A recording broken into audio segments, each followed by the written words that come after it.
कहानी का नाम है शेर और चूहा। गर्मी के दिन थे। एक शेर पेड़ की छाया में सो रहा था।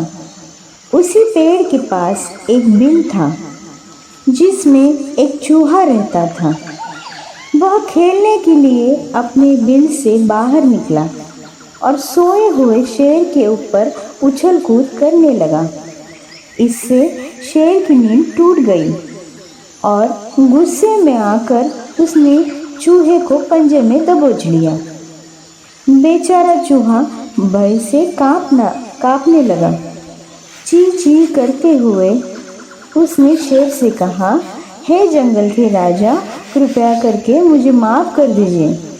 मैं दोबारा कभी भी ऐसा नहीं करूँगा। मुझे छोड़ दीजिए। अगर आप मुझे छोड़ देंगे तो मैं आपका यह एहसान कभी नहीं भूलूंगा और एक दिन आपके एहसान का बदला ज़रूर चुका दूंगा। नन्हे चूहे के ये शब्द सुनकर शेर जोर से हंस पड़ा और बोला, इतने से छोटे से तुम हो और बातें इतनी बड़ी बड़ी। मुझ जैसे ताकतवर की तुम क्या मदद करोगे।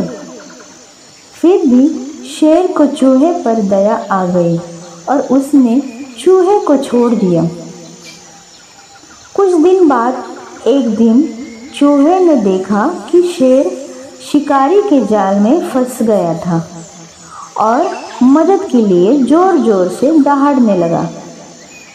शेर जाल से निकलने की भरसक कोशिश कर रहा था, परंतु उसे सफलता नहीं मिली।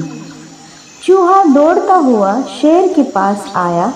उसने शेर से कहा, जंगल के राजा, आप चिंता न करें, मैं अभी आपको आज़ाद कर देता हूँ।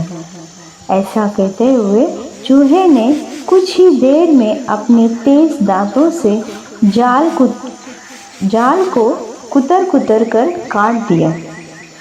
शेर जाल से मुक्त हो गया और उसने चूहे को धन्यवाद दिया और अपनी गुफा की तरफ चल दिया।